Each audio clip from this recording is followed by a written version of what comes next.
మహాగణాధిపతయ నమః. శ్రీ గురుభ్యో నమః. శ్రీమాత్రే నమః. ప్రేక్షకులందరికీ స్వాగతం. రవి గ్రహ మార్పు.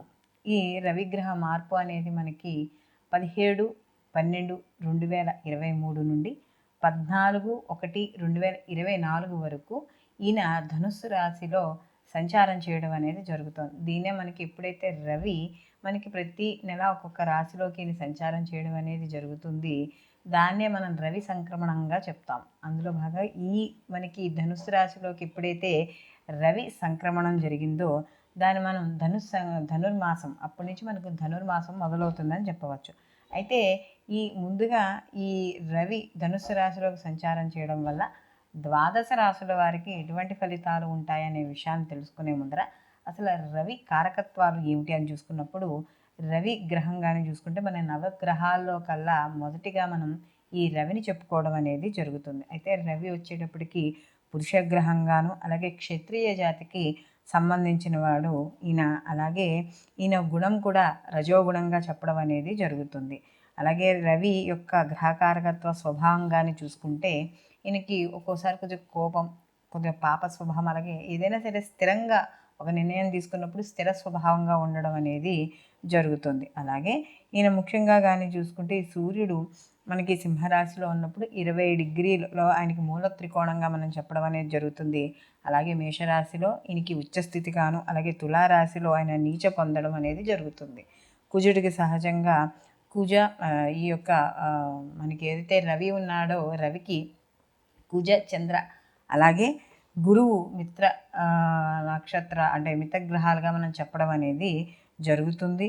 ఇంకా ఈ రవి యొక్క గ్రహ గుణగణాలు కానీ తెలుసుకుంటే ఈయనకి కుండ్రని మొహం గలవాడు, అలాగే రక్తవర్ణం, పొడగరి గోధుమ వర్ణం కలిగిన జుట్టు ఎక్కువగా కలిగి ఉండడం అనేది జరుగుతుంది. అలాగే ముఖ్యంగా ఈయన శరీర అవయవాల్లో గుండె, అలాగే పురుషుడికి కుడి కన్ను, స్త్రీలకైతే ఎడమ కన్ను, అలాగే ఇలాంటి వాటికి సంబంధించింది. అలాగే ఈయన ముఖ్యంగా కానీ చూసుకుంటే సూర్యప్రభావం ఎక్కువగా ఉన్న వాళ్ళకి కాస్త ఆత్మాభిమానం ఎక్కువగా ఉంటుంది, చురుకుదనం ఎక్కువగా కలిగి ఉండడం అనేది జరుగుతుంది. అలాగే సంఘంలో వీళ్ళు చేసే వృత్తి ఉద్యోగ వ్యాపారాల పరంగా వీళ్ళకి ఎక్కువగా వెయిటేజ్, అంటే వీళ్ళకి ఎక్కువ గౌరవము, అలాగే పలుకుబడి ఇలాంటివి ఎక్కువగా ఉండడం అనేది జరుగుతుంది. చక్కని ఆర్థిక అభివృద్ధి ఉంటుంది. అయితే వీళ్ళకి అనారోగ్య సమస్యలు కానీ ఏవైనా వచ్చేటప్పుడు ఎక్కువగా కంటికి సంబంధించిన ఇబ్బందులు, అలాగే గుండెకి సంబంధించినవి, అలాగే మనకి వేసవకాలం చూడండి ఎక్కువగా ఈ వడదెబ్బలు తగులుతూ ఉంటాయి. దానికి ఆరోగ్యకారకుడు ఏదైనా సరే ఒక దీర్ఘకాలిక అనారోగ్యాలు అవి రాకుండా ఉండాలి అంటే సూర్యారాధన ఎక్కువగా చేయమని చెప్తారు.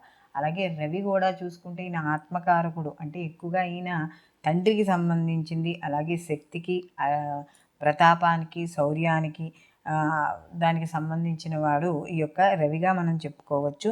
అలాగే ఎక్కువగా ముళ్ళ చెట్లకు పంటల్లో చూసుకుంటే మిరియాలు, మిరపకాయలు, కొబ్బరి, వాము, బియ్యం మొదలైన వాటికి అన్నింటికీ కూడా ఈయన కారకుడుగా చెప్పవచ్చు. ముఖ్యంగా ఈ యొక్క ఏదైతే ఈ రవి ఉన్నాడో ఈ రవి హృదయ సంబంధిత మందులు, వైద్యులు, రిజర్వ్ బ్యాంకు సంబంధిత వృత్తుల్లో కారకత్వాలు ఎక్కువగా వహిస్తాడు. అలాగే ఈ ఆకాశానికి సంబంధించిన వాటి అంటే విమానాలు, విమానాశ్రయాలు, ఖగోళము, అలాగే విమాన చోదకులు అంటే మనకి పైలట్ ఉంటారు కదా వాళ్ళు, ముఖ్యంగా విద్యుత్ సంబంధిత విద్యుత్ ఉత్పత్తి, భూకంపాలు, ఆకాశవాణి, ఇలా అంటే ఈ ప్రచార మాధ్యమాలు ఉంటాయి కదా వాటికి సంబంధించిన వృత్తులు, ఇలాంటి వాటికి అన్నింటికీ కూడా ఈ యొక్క రవి కారకుడుగా మనం చెప్పవచ్చు. కాబట్టి ఇలాంటి రవి కారకుడు ఈ గ్రహాలు కానీ చూసుకుంటే మనకి సూర్యారాధన, ఎవరైతే మనకి ఈ దీర్ఘకాలిక వ్యాధులు వాళ్ళు ఉన్నవారు సూర్యారాధన ఎక్కువగా చేయమని చెప్పడం అనేది జరుగుతుంది. ఇప్పుడు ఈ రవి ఈ గ్రహ సంచారం వల్ల ఈ ద్వాదశ రాశుల వారికి ఎటువంటి ఫలితాలు ఉంటాయి అనే విషయాన్ని తెలుసుకుందాం.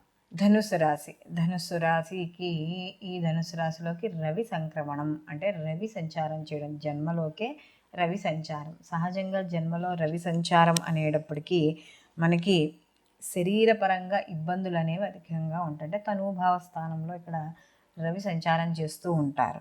అలాగే ఎక్కువగా ముఖ్యంగా చూసుకుంటే సమయానికి భోజనం చేయలేకపోవడం, సమయానికి నిద్ర లేకపోవడం, అలాగే ఎప్పుడైతే జన్మలో రవి ఉంటాడో కొద్దిగా కోపము, అంటే ఈ పని ఎందుకు చేయరు అనే ఒక రాజు ఎలా అక్కడ రూల్ చేస్తాడో అలా రూల్ చేయడం అనేది ఉంటుంది.